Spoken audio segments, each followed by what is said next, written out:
কিভাবে চললে আমি নিশ্চিত হতে পারবো আমি আল্লাহর প্রিয় বান্দা?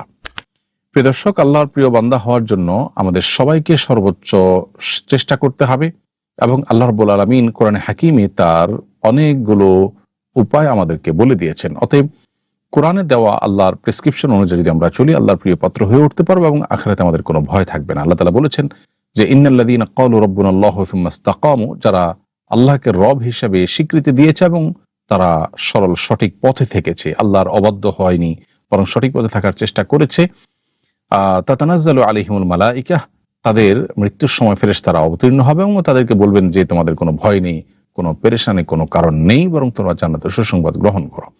তো এই জন্য আমাদেরকে আল্লাহর প্রিয় পাত্র হতে হলে আল্লাহর অবাধ্যতার পথ পরিহার করে জান্নাতের পথে থাকার চেষ্টা করতে হবে। মুশকিল হলো আমরা মানুষ, আমাদের দ্বারা অনেক ভুল হয়ে যায়, বিচ্যুতি হয়ে যায়, অনেক অপরাধ কর্ম হয়ে যায়। সেক্ষেত্রে আমাদের কাজ হবে আল্লাহ রাব্বুল আলামিনের কাছে ইস্তেগফার করে সাথে সাথে তওবা করে নিজেকে সংশোধন করে নেওয়া। আর যদি সেটা আমরা করতে পারি তাহলে আত-তাইবু মিনাদ যামবি কামা লা যামবা লাহু হাদিসে এসেছে যে গুনাহ করার পর যদি কেউ সঠিকভাবে তওবা করে ফেলে তাহলে কেমন যেন তার কোনো গুনাহ ছিলই না, এরকম সে নিষ্পাপত্ব লাভ করতে পারে। অতএব সেটি আমাদের করতে হবে। এর পাশাপাশি আমরা কিছু আমলের কথা বলতে পারি যেগুলো আল্লাহর প্রিয় পাত্র হতে আমাদেরকে সাহায্য করবে। আমরা সে আমলগুলো করে আল্লাহর প্রতি সুধারণা পোষণ করবো যে আল্লাহ আমাদেরকে প্রিয় পাত্রের কাতারে শামিল করবেন এবং জান্নাত দিবেন। কারণ হাদিসে কুদসিতে আল্লাহ বলেছেন, আনা ইনদা যান্নি আবদি বি, বান্দা আমার প্রতি যেমন ধারণা করবে আমি তার সাথে তেমন আচরণ করব। অতএব নিরাশ হওয়া যাবে না। শয়তান অনেক সময় আমাদেরকে আল্লাহর প্রতি ভয় প্রয়োজনের চাইতে বেশি সৃষ্টি করে নৈরাশ্য সৃষ্টি করে দেয়, সেটা যেন না হয়। আমরা সুধারণা পোষণ করবো আল্লাহর প্রতি। অতএব আল্লাহর প্রিয় পাত্র হওয়ার জন্য আমরা তওবা করব বেশি, কারণ আল্লাহ তাআলা বলেছেন ইন্নাল্লাহা ইউহিব্বুত তাওয়াবিন ওয়া ইউহিব্বুল মুতাতাহহিরিন। এবং একই আয়াতে আল্লাহ তাআলা দ্বিতীয় আরেকটি আইটেমের কথা বলেছেন, তা হলো উত্তম রূপে যদি পবিত্রতা অর্জন করে নিজেকে পবিত্র রাখি সবসময়, ইনশাআল্লাহ বিইذনিল্লাহ ভালো করে পবিত্রতা অর্জনকারীদেরকেও আল্লাহ তাআলা ভালোবাসবেন, যেটি আল্লাহ কোরআনে বলেছেন। ঠিক একইভাবে আল্লাহ বলেছেন ইন্নাল্লাহা ইউহিব্বুল মুত্তাকিন, আল্লাহ রাব্বুল আলামিন মুত্তাকিদেরকে ভালোবাসেন। অতএব তাকওয়া চর্চা করা, তাকওয়া অবলম্বন করা, এটাও আল্লাহর প্রিয় পাত্র হওয়ার অন্যতম একটি কারণ। নবী করিম সাল্লাল্লাহু আলাইহি ওয়াসাল্লামের সুন্নাহ এর অনুকরণ, এটিও আল্লাহ তাআলার প্রিয় পাত্র হওয়ার একটি অন্যতম উপায়। আল্লাহ বলেছেন কুল ইন কুনতুম তুহিব্বুনাল্লাহা ফাত্তাবিউনি, তোমরা যদি আল্লাহকে ভালোবেসে থাকো তাহলে নবী সাল্লাল্লাহু আলাইহি ওয়াসাল্লামকে বলেছেন, হে রাসূল আপনি বলে দিন যে যেন আপনারা অনুসরণ করেন। অতএব নবী সাল্লাল্লাহু আলাইহি ওয়াসাল্লাম অনুসরণ করলে সেক্ষেত্রে আল্লাহর প্রতি ভালোবাসার প্রকাশ ঘটবে।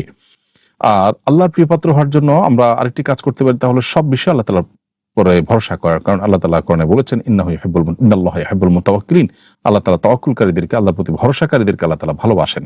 সেই সাথে আল্লাহর প্রিয় পাত্র হওয়ার জন্য উন্নত আখলাক এবং উত্তম আচরণের অধিকারী হওয়ার চেষ্টা আমাদেরকে করতে হবে। আল্লাহ রাব্বুল আলামিনের কাছে আমলটি অন্য বহু আমলের চাইতে অনেক বেশি ওয়েটফুল এবং ভারী। নবী করিম সাল্লাল্লাহু আলাইহি ওয়াসাল্লাম বলেছেন, ইন্না আহাব্বাকুম ইলাইয়া ওয়া আকরাবুকুম মিন্নি মাজলিসান ইয়াউমাল কিয়ামাতি আহসানুকুম আখলাকা, তোমাদের মধ্যে যে ব্যক্তির আখলাক সবচেয়ে সুন্দর হবে তারা কিয়ামতের ময়দানে আমার সবচেয়ে কাছে থাকবে এবং সবচেয়ে প্রিয় মানুষ হবে। অতএব আল্লাহর এবং আল্লাহর হাবিব মুহাম্মদ সাল্লাল্লাহু আলাইহি ওয়াসাল্লামের প্রিয় পাত্র হওয়ার জন্য এই আমলগুলো করতে হবে এবং সকল গুনাহ থেকে বাঁচার চেষ্টা করার পরও যদি গুনাহ হয়ে যায় সাথে সাথে তওবা করে নিজেকে ভৎসনা করে নিজেকে সংশোধন করে আবার নতুন করে পথ চলা শুরু করতে হবে ইনশাআল্লাহ বিইذনিল্লাহ। এরপর আল্লাহর প্রতি সুধারণা আমাদের রাখতে হবে যে আল্লাহ তাআলা আমাদেরকে ক্ষমা করবেন এবং তার প্রিয় পাত্রদের কাতারে শামিল করবেন।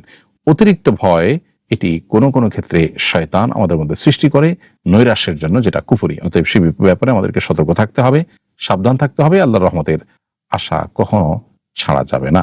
জিবরিল আলাইহিস সালামের আকৃতি কেমন ছিল আর কিয়ামতের দিনে ফেরেশতারা কি সাধারণ জান্নাতীদের মতো জান্নাত উপভোগ করবে নাকি ফেরেশতারা জান্নাতি মানুষের সেবা করবে? উত্তর হলো যে জিবরিল আলাইহিস সালামের প্রকৃত অবয়ব ঠিক কেমন ছিল এই চিত্র পৃথিবীতে কেউই অঙ্কন করতে পারবে না, কারণ কোরআন এবং হাদিসে কোথাও এর বর্ণনা নেই।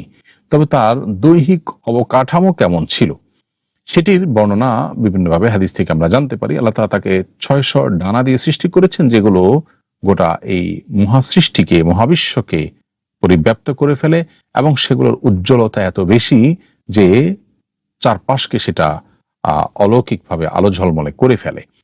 এবং নবী করিম সাল্লাল্লাহু আলাইহি ওয়াসাল্লাম তাকে তার এই মূল রূপে 2 বার দেখেছেন এবং তিনি মানুষের রূপে যখন আসতেন তখন সাহাবীদের মধ্যে দেহইয়া আল কালবি রাদিয়াল্লাহু তাআলা আনহুর রূপ ধারণ করে একাধিকবার এসেছেন এবং কখনো কখনো সাহাবীদেরকে দ্বীনি বিষয় শেখাবার জন্য একজন অচেনা মানুষের চেহারার এবং অবয়বে তিনি এসেছেন। অতএব তার প্রকৃত চেহারা অবয়ব কেমন ছিল বা কেমন আছে সে বিষয়টি কোনো হাদিসে উঠে আসেনি, বিধায় সে বিষয়ে আমাদের মন্তব্য করা সম্ভব নয়।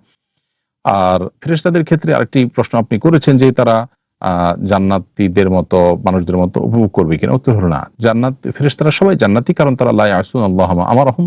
কোরআনে আল্লাহ বলেছেন তারা আল্লাহর কোন নির্দেশের ব্যত্যয় তারা ঘটান না। আসলে আল্লাহ তাআলা তাদেরকে সেভাবে আমাদের মতো প্রবৃত্তি দিয়ে সৃষ্টি করেননি, ফলে তারা আসলে বিচ্যুতির পথে যান না। ফলশ্রুতিতে তারা কেউ জাহান্নামে যাওয়ার প্রশ্নই ওঠে না। আর আমাদের মতো জান্নাতে উপভোগও তারা করবেন না, বিকজ তাদেরকে আসলে খাওয়া, পান করা, ভোগ, উপভোগ করা এগুলো থেকে আল্লাহ তাআলা ঊর্ধ্বে রেখেছেন। আল্লাহ তাআলা বিভিন্ন দায়িত্বে তাদেরকে রেখেছেন। যাকে যে দায়িত্বে দিয়েছেন তিনি সে দায়িত্ব পালন করবেন। আবার অনেকে আল্লাহর ইবাদতে রত আছেন, তারা ইবাদতে রত থাকবেন। বিধায় আমাদের মতো তাদের জন্য জান্নাতে কিংবা জাহান্নামে আল্লাহর নেয়ামত কিংবা শাস্তি, ভোগ, উপভোগ এই বিষয়গুলো তাদের জন্য প্রযোজ্য নয়।